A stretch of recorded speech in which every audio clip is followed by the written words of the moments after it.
នៅវេលាព្រឹកថ្ងៃច័ន្ទទី20ខែកក្កដាឆ្នាំ2026សម្ដេចមហាបវរធិបតីហ៊ុនម៉ាណែតនាយករដ្ឋមន្ត្រីនៃព្រះរាជាណាចក្រកម្ពុជាបានអនុញ្ញាតឲ្យគណៈប្រតិភូវិនិយោគិនកូរ៉េដែលដឹកនាំដោយឯកឧត្តមគីមចាងយុងឯកអគ្គរដ្ឋទូតនៃសាធារណរដ្ឋកូរ៉េប្រចាំកម្ពុជានិងសម្របសម្រួលដោយសភាពាណិជ្ជកម្មកូរ៉េប្រចាំកម្ពុជា Co-Chem និង World Bridge Group ចូលជួបសម្ដែងការគួរសមនិងពិភាក្សាការងារនៅវិមានសន្តិភាពក្នុងឱកាសនៃជំនួបឯកឧត្តមឯកអគ្គរដ្ឋទូតកូរ៉េបានវាយតម្លៃខ្ពស់ចំពោះវឌ្ឍនភាពនៃទំនាក់ទំនងរវាងប្រទេសទាំងពីរកូរ៉េកម្ពុជាដែលបានឈានដល់កម្រិតដៃគូយុទ្ធសាស្ត្រមានតំណាងក្រុមហ៊ុនចំនួន15មកពីវិស័យគន្លឹះដូចជាយានយន្តអេឡិចត្រូនិកវាយនភ័ណ្ឌការចែកចាយនូវម្ហូបអាហារហិរញ្ញវត្ថុនិងធនាគារសំណង់ព្រមទាំងការកំសាន្តនិងវប្បធម៌ក្នុងចំណោមក្រុមហ៊ុនទាំង15មានក្រុមហ៊ុនចំនួន7កំពុងមានប្រតិបត្តិការអាជីវកម្មនៅកម្ពុជានិង6ក្រុមហ៊ុនទៀតកំពុងវិនិយោគនៅប្រទេសវៀតណាមដែលមានចំណាប់អារម្មណ៍ខ្ពស់ក្នុងការពង្រីកមូលដ្ឋានផលិតកម្មរបស់ខ្លួនមកកាន់កម្ពុជាជាការឆ្លើយតបសម្ដេចបវរធិបតីនាយករដ្ឋមន្ត្រីបានសម្ដែងការស្វាគមន៍យ៉ាងកក់ក្ដៅចំពោះគណៈប្រតិភូវិនិយោគិនកូរ៉េ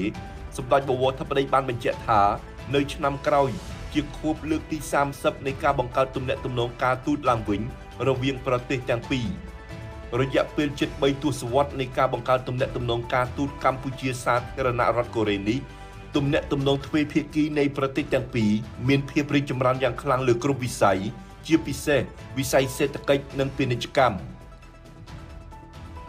នៅវេលាព្រឹកថ្ងៃអង្គារទី21ខែកក្កដាឆ្នាំ2026សម្ដេចមហាបវរធិបតីហ៊ុនម៉ាណែតនាយករដ្ឋមន្ត្រីនៃព្រះរាជាណាចក្រកម្ពុជាបានអញ្ជើញជាអធិបតីដ៏ខ្ពង់ខ្ពស់ក្នុងពិធីប្រគល់សញ្ញាបត្រជូនដល់និស្សិតសាកលវិទ្យាល័យ Southeast Asia នៅខេត្តសៀមរាបថ្លែងក្នុងពិធីនេះសម្ដេចបវរធិបតីនាយករដ្ឋមន្ត្រី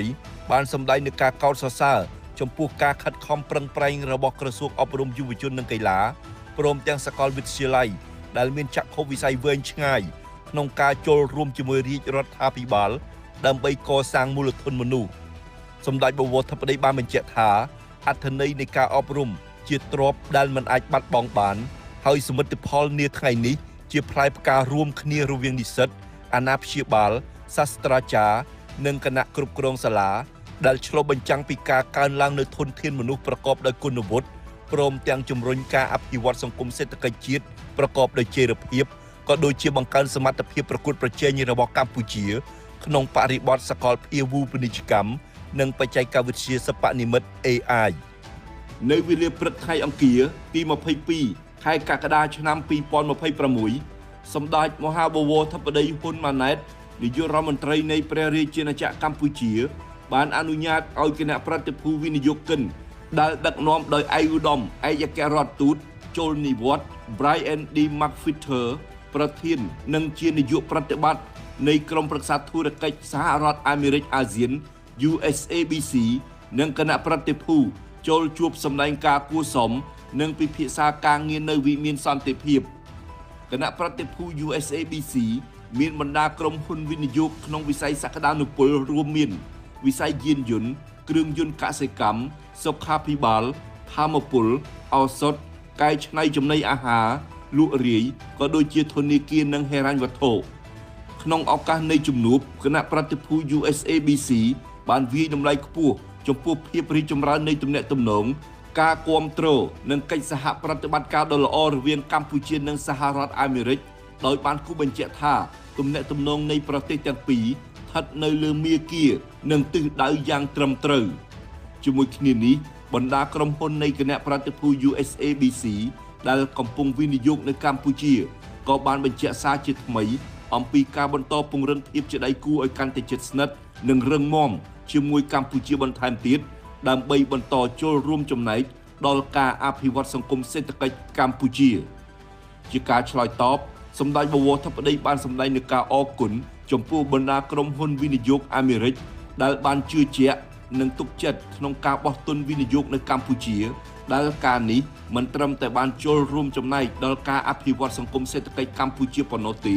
ប៉ុន្តែថែមទាំងបានចូលរួមចំណែកដល់ការពង្រឹងទំនាក់ទំនងនិងកិច្ចសហប្រតិបត្តិការរវាងប្រទេសទាំងពីរឲ្យកាន់តែរីកចម្រើនថែមទៀតនៅវេលាព្រឹកថ្ងៃពុធទី22ខែកក្កដាឆ្នាំ2026សម្ដេចមហាបវរធិបតីហ៊ុនម៉ាណែតនាយករដ្ឋមន្ត្រីនៃព្រះរាជាណាចក្រកម្ពុជាបានអនុញ្ញាតឲ្យឯកឧត្តម Kash Patel នាយកទីភ្នាក់ងារស៊ើបអង្កេតសហព័ន្ធ FBI នៃសហរដ្ឋអាមេរិកចូលជួបសម្ដែងការគួរសមនិងពិភាក្សាការងារនៅវិមានសន្តិភាពក្នុងឱកាសនៃជំនួបឯកឧត្តម Kash Patel បានថ្លែងអំណរគុណរាជរដ្ឋាភិបាលកម្ពុជាសម្រាប់កិច្ចសហប្រតិបត្តិការនិងភាពជាដៃគូយ៉ាងជិតស្និទ្ធជាមួយ FBI នាពេលកន្លងមកទន្ទឹមនេះឯកឧត្តមបានកោតសរសើរកិច្ចខិតខំប្រឹងប្រែងនិងប្រតិបត្តិការរបស់កម្ពុជាក្នុងការបង្ក្រាបបទល្មើសឆបោកតាមប្រព័ន្ធបច្ចេកវិទ្យាឯកឧត្តមនាយក FBI បានគូបញ្ជាក់ថាការឆបោកតាមប្រព័ន្ធបច្ចេកវិទ្យាមិនមែនជាបញ្ហាដាច់ដោយឡែករបស់ប្រទេសណាមួយឡើយក្នុងន័យនេះឯកឧត្តមបានសង្កត់ធ្ងន់ថាគន្លឹះដ៏សំខាន់ក្នុងការដោះស្រាយបញ្ហានេះគឺការបដិញ្ញាចិត្តនិងកិច្ចសហប្រតិបត្តិការតំបន់និងសកលលោកដើម្បីរួមគ្នាប្រយុទ្ធប្រឆាំងនឹងឧក្រិដ្ឋកម្មនេះជំនួសឲ្យការដាក់បន្ទុកលើគ្នាទៅវិញទៅមកបន្ថែមលើនេះឯកឧត្តមបានបញ្ជាក់ពីការបដិញ្ញាចិត្តយ៉ាងមុតមាំរបស់សហរដ្ឋអាមេរិកក្នុងការបន្តកិច្ចសហប្រតិបត្តិការគាំទ្រនិងធ្វើការជាដៃគូជាមួយស្ថាប័នអនុវត្តច្បាប់របស់កម្ពុជាព្រមទាំងបានបង្ហាញសោតិធិនិយមថាទំនាក់ទំនងសហរដ្ឋអាមេរិកកម្ពុជានឹងបន្តរីកចម្រើនកាន់តែខ្លាំងក្លាថែមទៀតជាការឆ្លើយតបសម្ដេចបវរធិបតីបានវាយតម្លៃខ្ពស់ចំពោះវឌ្ឍនភាពវិជ្ជមាននៃទំនាក់ទំនងកម្ពុជាសហរដ្ឋអាមេរិកលើវិស័យជាច្រើនរួមមានសេដ្ឋកិច្ចពាណិជ្ជកម្មវិនិយោគការពារជាតិនិងសន្តិសុខជាដើមសម្ដេចបវរធិបតីបានបញ្ជាក់ថាប្រទេសទាំងពីរមានកិច្ចសហប្រតិបត្តិការល្អប្រសើរក្នុងវិស័យសន្តិសុខព្រមទាំងបានបញ្ជាក់ជាថ្មីនៅការបដិញ្ញាចិត្តរបស់កម្ពុជាក្នុងការបន្តកិច្ចសហប្រតិបត្តិការយ៉ាងជិតស្និទ្ធជាមួយសហរដ្ឋអាមេរិកដើម្បីប្រយុទ្ធប្រឆាំងនឹងឧក្រិដ្ឋកម្មឆ្លងដែនការជួញដូរគ្រឿងញៀននិងការឆបោកតាមប្រព័ន្ធបច្ចេកវិទ្យាសម្ដេចបវរធិបតីបានជម្រាបបន្ថែមថាកម្ពុជានឹងធ្វើជាម្ចាស់ផ្ទះរៀបចំសន្និសីទអន្តរជាតិស្ដីពីការប្រយុទ្ធប្រឆាំងការឆបោកតាមប្រព័ន្ធបច្ចេកវិទ្យានៅខែកញ្ញាឆ្នាំ2026ដើម្បីរួមចំណែកពង្រឹងកិច្ចសហប្រតិបត្តិការអន្តរជាតិក្នុងការដោះស្រាយបញ្ហាប្រឈមតំបន់និងសកលលោកនៅវេលារសៀលថ្ងៃពុធទី22ខែកក្កដាឆ្នាំ2026សម្ដេចមហាបវរធិបតីហ៊ុនម៉ាណែតនាយករដ្ឋមន្ត្រីនៃព្រះរាជាណាចក្រកម្ពុជាបានអនុញ្ញាតឲ្យឯកឧត្តមអ៊ូអ៊ីណូអាត់ស៊ូស៊ីឯកអគ្គរដ្ឋទូតជប៉ុនប្រចាំកម្ពុជាចូលជួបសម្ដែងការគួរសមនិងជម្រាបលានៅវិមានសន្តិភាពក្នុងឱកាសដែលឯកឧត្តមបញ្ចប់បេសកកម្មការទូតនៅកម្ពុជាក្នុងឱកាសនៃជំនួបឯកឧត្តមឯកអគ្គរដ្ឋទូតបានសម្ដែងនូវការវាយតម្លៃខ្ពស់និងក្តីសោមនស្សរីករាយចំពោះភាពរីកចម្រើនឥតឈប់ឈរនៃទំនាក់ទំនងនិងកិច្ចសហប្រតិបត្តិការរវាងប្រទេសទាំងពីរ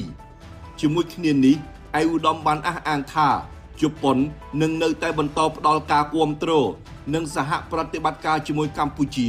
ដើម្បីពង្រឹងនិងពង្រីកទំនាក់ទំនងទ្វេភាគីឲ្យកាន់តែរឹងមាំនិងរីកចម្រើនបន្ថែមទៀត